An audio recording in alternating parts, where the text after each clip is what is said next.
Hey everybody, thanks for stopping by. Today I'm at my good friend Kevin and Jamie's house, and we're going to be talking soup. Kevin and Jamie love soup. It's getting cold outside, and we're going to kind of fix up a nice healthy power pack soup for them. We're going to do a Tuscan chicken soup, and it's going to be real quick and easy. You're going to see us put it together right now, and it's going to be a lot of fun, so check it out. Well, the first thing I've done is I've got the soup pot on the fire, on the heat, pretty medium-high heat, because I'm going to want to kind of saute things up together quickly, and so it won't take as long. But I've got a couple tablespoons of extra virgin olive oil. I'm going to add to the pot, and we're going to let that heat up. And then I've got about half of a yellow onion that I'm going to dice up. It's going to work out to about a cup of fresh onion. And to dice this up, real simple, we're just going to hold our knife parallel to the cutting board. We're going to make some cuts like this. Just be really careful. We don't want to sever any arteries or anything like that. And then we're going to go down again, cutting through. And you'll notice I've left the stem attached too, and that's going to kind of help hold it together while I'm cutting it. Okay, and then we're just going to go down like this. And we've got some nice diced size pieces to work with. And the less you cut this onion, the less you beat it up, the less that oil comes out of the onion, the less it's going to burn your eyes and smell up the kitchen. And here we got some sizzle factor going on, that's good. We're going to get that going right away.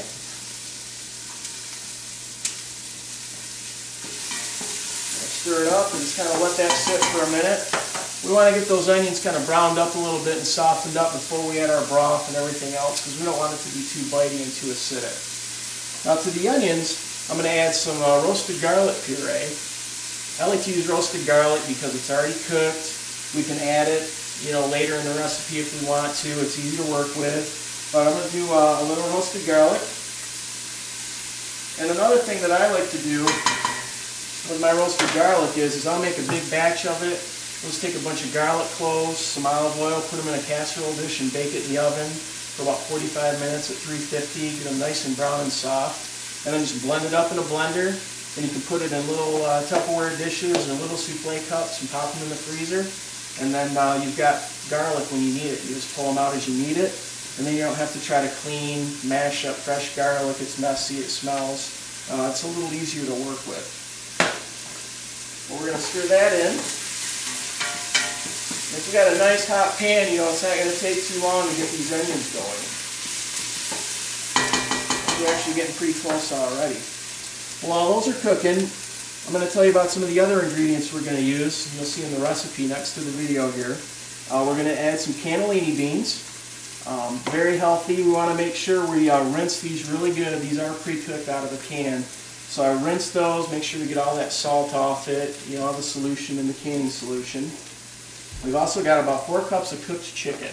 And I just season that up with a little salt and pepper and bake them off in the oven until they were cooked through. Again, it's something so we're not working with raw chicken on a cutting board and messing about with that. You want to be really careful. I'm also going to be adding about 4 cups of fresh kale. And kale's a great green. Kevin and I were just talking about it. Usually see it on the salad bar at the restaurants just as a garnish. But this is packed full of good nutrients, lots of antioxidants. It's a great thing to work with. But it's something you definitely got to cook. It's not something that you want to just eat raw. It's got to work it out. So I'm actually going to add that in first. We're going to put everything in. But I'm going to add the kale first before the other ingredients, because you really do need to wilt that down and cook it down, or it'll be a little bit bitter. And this is a soup you can get going. You can leave it on the stove all day. Just let it simmer, and it'll be just right. The longer it cooks, the better it'll taste. And I'm also going to add some fresh tomatoes here. Kevin just told me he's not a huge fan of tomatoes, but we're going to put them in anyways. I told him I was going to convert them with this recipe. But tomatoes are definitely a superfood. Lots of antioxidants, packed with good stuff. And we're just going to do a nice coarse chop. Doesn't have to be perfect, but we want bite-sized pieces, so when we got them on our spoon, you know, we can eat them comfortably. And these are nice and ripe. They're going to taste great. And they're going to break down a little bit, but we don't, you know, we still want a nice little chew to them.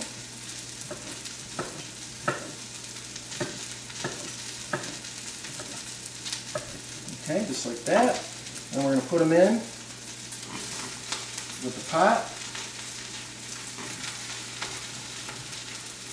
And then we're going to go everything else in. All the kids are going in the pool.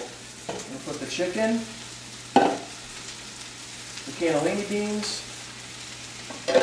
We've already got our onion and tomatoes in there. And then we're going to add our stock. Now I'm using a salt-free, fat-free stock. Really good quality. You can see it's nice and dark. If you want to do, you know, vegetarian, you can leave the chicken out and do a vegetable stock. That would be fine too. Just depends on your personal taste. And we're going to get this all going. And typically, you're going to want to let this cook a good, you know, half hour, 45 minutes at a low boil, just to kind of get everything married together and get that kale broken down a little bit. And then we definitely want to season it up a little bit too with some fresh ground pepper. And this is, again, depends on your personal taste, how much you want. Got to use fresh ground pepper. Don't use the pre-ground stuff. It just doesn't add nearly the flavor. I'm using a salt-free broth, so I'm going to add a little bit of salt. I've got some kosher salt. You could add sea salt. Just stay away from the super refined table salt. That stuff is bad news. And then we're just going to let it go. But we definitely want to bring it up to a boil and then let it simmer for about a half hour, 45 minutes, okay? While that's going, I'm going to talk about how I'm going to serve it. Now the other tough thing with soup like this where there's cheese involved is it's really easy to overdo it on the cheese. So what I did is I took a little, a good grated Parmesan cheese, which has got lots of flavor to it, and some fresh herbs. Remember, if we're taking fat out, we got to add something into the dish to compensate for it. So I've got two different fresh herbs. I've got some fresh basil, and I've got some flat leaf parsley. Lots of flavor in both those guys. And what we're going to do is we're just going to do a little rough chop on both of them. We don't want to mince them up too much because we don't want to lose all that flavor on the cutting board. We want these fresh herbs to really release with that hot soup. And what we're going to do is we're going to take these fresh herbs, and in your serving bowl that you're going to serve the soup in at the last minute, cut up those herbs and just put them in your bowl. And then we're going to put, you know, roughly a teaspoon, tablespoon, depending on how much you want, of cheese also in the bottom of the serving bowl. So now we've got our cheese and herbs already in there. So when the soup is done, which this isn't done yet, it'll have to cook longer, but just to give you the idea, we're going to take it and ladle it over the top. And as that hot soup hits the herbs and the cheese, it's going to release all that flavor and it's going to taste awesome. And you're not going to miss that thick, rich, soupy, milky, you know, cheesy soup. And then if you want to do a little bit more, you know, we can put a little bit more cheese over it. And if you really want to impress your guests, you can take a nice sprig of fresh basil, just kind of put it on the side of the bowl and let her rip. But that's Tuscan chicken soup. Lots of nice color in there. We got the fresh tomatoes, green, kale, herbs, and it's all good stuff, all good for you.